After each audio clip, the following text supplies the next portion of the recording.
Hello everyone. In today's lecture, we will discuss another question related to word problems, and the question is ED has $200 less than Robert.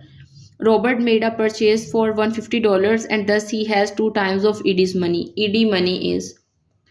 Now students, first of all, we will suppose that Robert has X dollars. So according to the first condition, ED has $200 less than Robert. So this means that if it is said that less than, so we will subtract 200 from X, and this is the ED money that he owns. And say this is equation number 2. Now when Robert made a purchase for $150, so definitely Robert is left with X minus $150. Okay, and according to this condition, and thus he has two times of ED's money. So after purchase means X, when he has X minus $150, then he has two times of the ED's money, and that is two times X minus 200.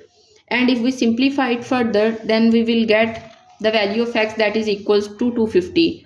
But according to condition number 1, this is the amount that Robert has, but if we want to find the money that ED has, so according to equation number 2, ED is equals to X minus 200. Just substitute the value of X and we will get $50. Okay, and this is our required answer.